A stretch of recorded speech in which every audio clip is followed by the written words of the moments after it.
नमस्कार, आप देख रहे हैं नवदेश टाइम। पेश है आज के मुख्य समाचार, लेकिन उससे पहले हेडलाइंस। ओड कॉलोनी की महिला के नहर में कूदने की आशंका, नहर किनारे मिली चप्पल।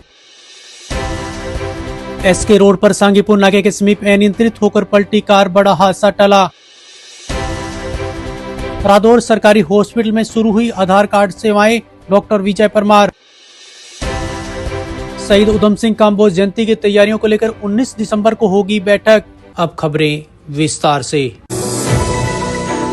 ओड कॉलोनी निवासी एक महिला की पश्चिमी यमुना नहर में कूदने की आशंका जताई जा रही है। महिला की चप्पल नहर के किनारे मिलने से यह अनुमान लगाया जा रहा है। शाम 5 बजे मिली जानकारी के अनुसार सत्या देवी रोजाना की तरह सुबह घर का कूड़ा डालने के लिए बाहर गई थी, लेकिन वापस नहीं लौटी। परिजनों ने तलाश शुरू की तो पता चला कि वह पश्चिमी यमुना नहर की ओर गई थी।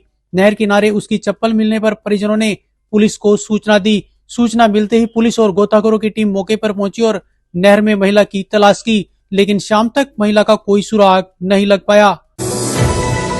रादौर में एसके मार्ग पर सांगीपुर नाके के समीप एक कार अनियंत्रित होकर सड़क किनारे पलट गई। हादसे में कार चालक को मामूली चोटें आई हैं।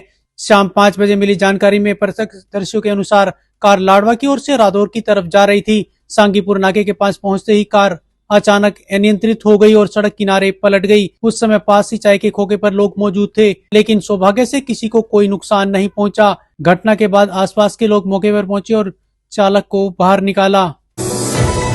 रादौर के सरकारी हॉस्पिटल में भी आधार कार्ड से संबंधित सेवाओं की सुविधा मिलेगी। इससे स्थानीय लोगों को आधार से जुड़े कार्यों के लिए इधर उधर नहीं भटकना पड़ेगा। इससे पहले शहर में यह सेवाएं नगरपालिका और डाकघर में ही उपलब्ध थी। शाम 5 बजे जानकारी देते हुए रादौर सरकारी हॉस्पिटल के एसएमओ डॉक्टर विजय परमार ने बताया कि हॉस्पिटल के मुख्य गेट के पास बनाए गए केंद्र में आधार से संबंधित सभी कार्य कराए जा सकेंगे। उन्होंने कहा कि पहले हॉस्पिटल में आधार केंद्र न होने के कारण नवजात बच्चों के आधार कार्ड बनवाने के लिए परिजनों को बाहर जाना पड़ता था, जिससे उन्हें काफी परेशानी होती थी। अब हॉस्पिटल में यह सुविधा मिलने से आम लोगों के साथ साथ नवजात बच्चों के परिवारों को भी बड़ी राहत मिलेगी। देखिए, हाँ, सरकार की तरफ से आया है। तो पहले आधार कार्ड यहाँ नहीं बनते थे और आधार कार्ड बनाने का कोड भी लिमिटेड लोगों के पास है। पहले जैसे रदौर के अंदर कमेटी में बन रहे थे तो वहाँ लोगों को दिक्कत हो रही थी कि रश होता था।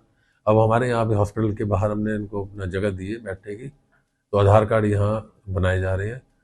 और दूसरा ये, जैसे छोटे बच्चे आते थे उनको ले जाना पड़ता था इधर उधर, तो अब ये है कि हम आधार कार्ड वाले को ही बोल देते हैं कि अंदर आके बच्चों की आधार कार्ड। अब जैसे सर्दी है तो डेफिनेटली बच्चों को हम बाहर निकालेंगे तो हाइपोथर्मिया जिसको कहते हैं, उसको ठंड लगने का डर रहेगा।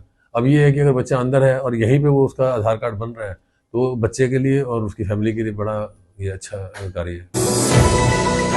शहीद उधम सिंह काम्बोज के 26 दिसंबर को मनाए जाने वाले जन्मदिवस समारोह की तैयारियों को लेकर काम्बोज समाज की एक बैठक शुक्रवार सुबह 11 बजे शहीद उधम सिंह काम्बोज धर्मशाला रादौर में आयोजित की जाएगी। इस संबंध में शाम 5 बजे जानकारी देते हुए हरियाणा काम्बोज सभा के जिला मीडिया प्रभारी अमित काम्बोज ने बताया कि बैठक में शहीद उधम सिंह काम्बोज धर्मशाला प्रबंधक कमेटी समाज के गणमान्य लोगों के साथ जयंती समारोह को भव्य रूप देने के लिए विभिन्न पहलुओं पर चर्चा करेगी। उन्होंने बताया कि समारोह में बच्चों द्वारा सांस्कृतिक कार्यक्रमों के अलावा रक्तदान शिविर का भी आयोजन किया जाएगा। वहीं कार्यक्रम के दौरान समाज के मेधावी बच्चों सहित विभिन्न क्षेत्रों में उत्कृष्ट उपलब्धियां हासिल कर समाज का नाम रोशन करने वाली प्रतिभाओं को भी सम्मानित किया जाएगा। शहीद उधम सिंह काम्बोज का 126वां जन्म दिवस रादौर की जो काम्बोज धर्मशाला में है उसमें जिला स्तरीय कार्यक्रम के अंतर्गत यहाँ मनाया जा रहा है। इस कार्यक्रम में हमारे जो काम्बोज समाज है, जो समाज के अन्य जो लोग हैं वो बढ़ चढ़ के शामिल हो गए और इसी के लिए एक योजना बैठक कल काम्बोज धर्मशाला में बुलाई गई है, जिसमें काम्बोज समाज के लोग शामिल होंगे और इसमें जितनी भी जिम्मेदारियां हैं आगामी कार्यक्रम संबंधित सभी जिम्मेदारियों को बांटा जाएगा। तो ये थे आज के मुख्य समाचार। ताजा तरीन खबरों के लिए जुड़े रहें नवदेश टाइम के साथ। नमस्कार।